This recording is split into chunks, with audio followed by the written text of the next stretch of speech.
How goes it, ladies and gentlemen? My name is Emmett, and as always, please do your own research. I'm but one talking head amongst a sea of many, and I'm looking at things from a 30,000-foot view. I know it's been a month and some change since I've uploaded. I'm still here. There's just a few things going on in the background, one of which that I'm recovering from eye surgery. It was nothing too intense. It was just corrective surgery. And with my con leave now up, I'm trying to get back on the bike, as it were, to put forth some content. The video you're watching in the background is my attempt at trying again to get over the hurdle of making a sculpted character. If you would like to be able to do so yourself, I'll put a link to Mr. Brand's sculpts in the description below, because I followed his instruction on this project. As part of my leave from doing anything 3D modeling related, I've given XDefiant a chance, and for some of you who may not be aware, XDefiant is a new free-to-play shooter put out by Ubisoft under the former Call of Duty developer Mark Rubin. My first impression is that it's not great, but I do enjoy the matchmaking because it is true variety. Bring me back to, and I know I'm dating myself here a little bit, the original days of Call of Duty Modern Warfare all the way back in 2008 on the Xbox 360. I have played subsequent Call of Duty since, however, but I did stop after Black Ops 2 when Call of Duty Ghosts was introduced with a massive perk list.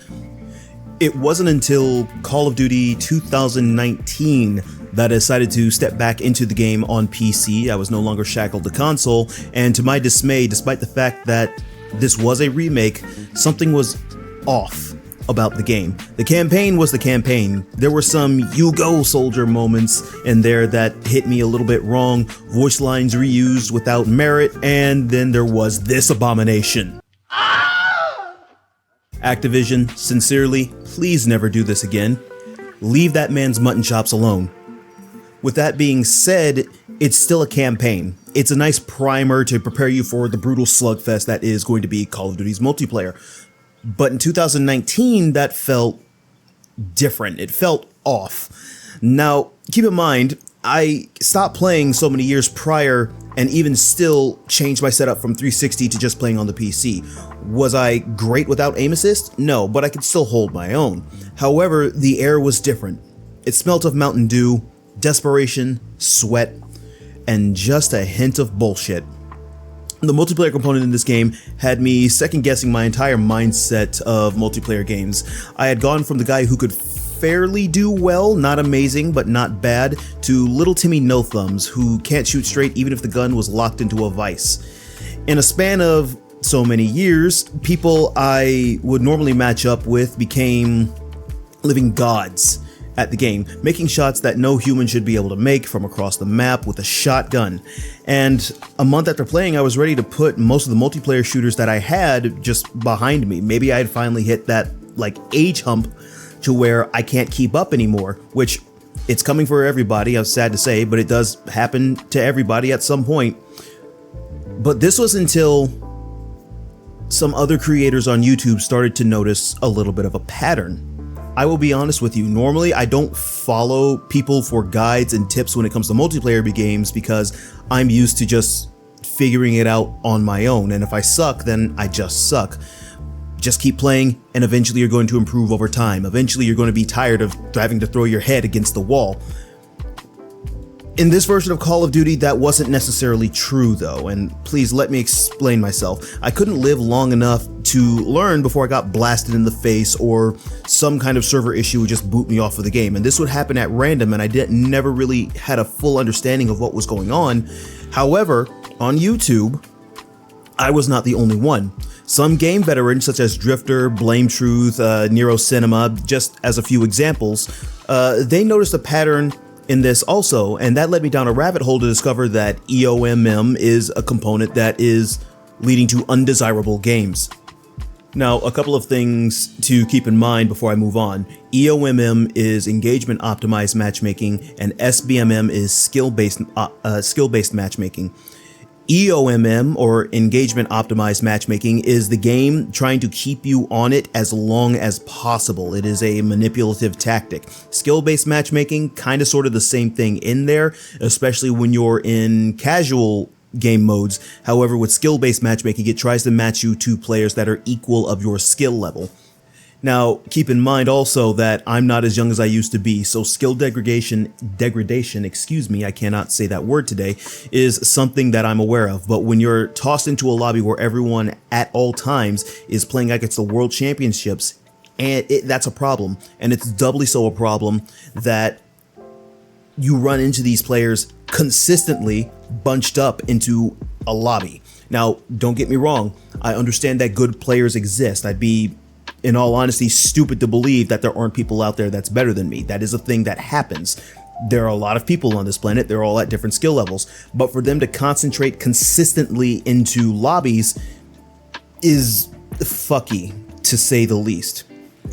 Also, for the purposes of this video, when I inevitably say SBMM, please keep it in your mind that what I mean to say is EOMM. For whatever reason, my brain likes to say SBMM despite meaning EOMM, because I learned what SBMM was first before learning what EOMM was, and that was the system that Activision and Call of Duty had been using. I digress. The reason I'm telling you all of this is because I, like you, don't like my games being rigged. I, like many players, have had to stop playing Call of Duty once they introduced this into their games. I know for now they refuse to acknowledge it, but if I were to hazard a guess as to why they put it in, the lenient side of me wants to say that it's to help out people who may not be good at the game or who do not have a lot of time to play the game and give them a cheap win every now and again.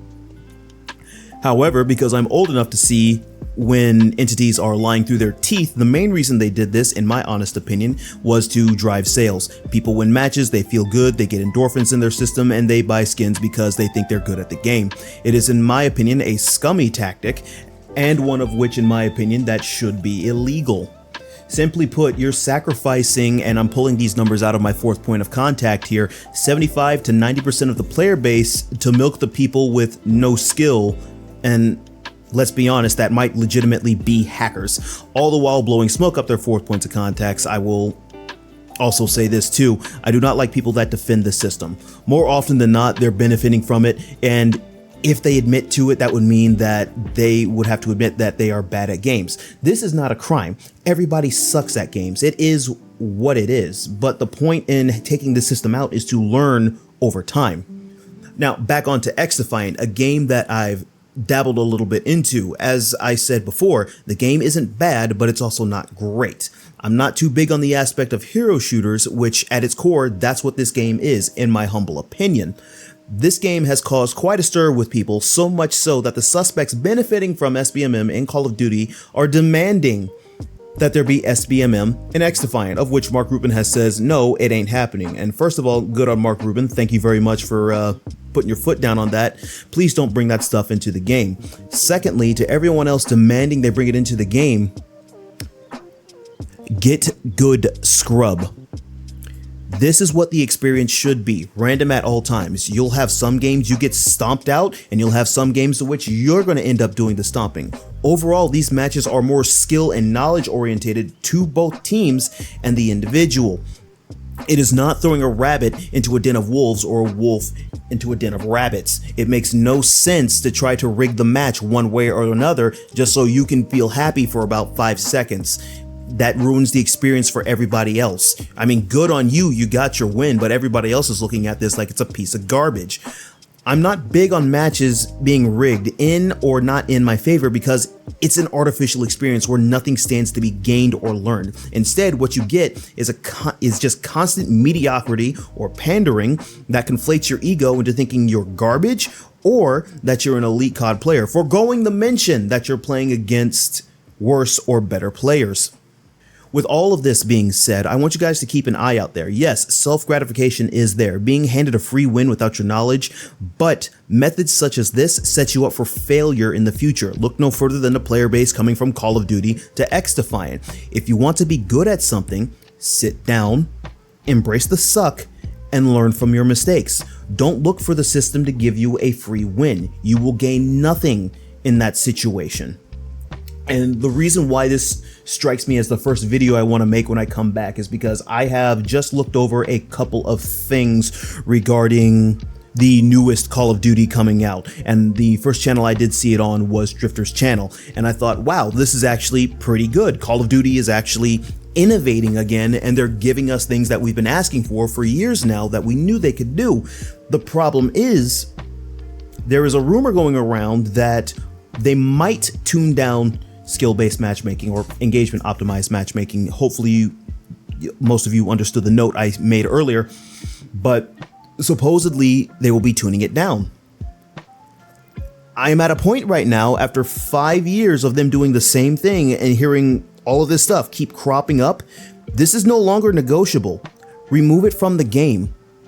I understand that at the end of the day, Activision, Call of Duty, or Treyarch, Sledgehammer, whomever is making this year's Call of Duty, is a business. Check Raj, understood. It's a business, it's a publicly traded company, and they have to do what they can to get eyes on it and make money. I would argue to say that SBMM has turned a lot of your core audience away. Now, will you possibly get like monster sales on your first day upon release? Oh, there's no doubt about it. You will inevitably get monster sale. Well, actually, no, because I believe Modern Warfare 2 or Modern Warfare 3 suffered from having a lack of sales.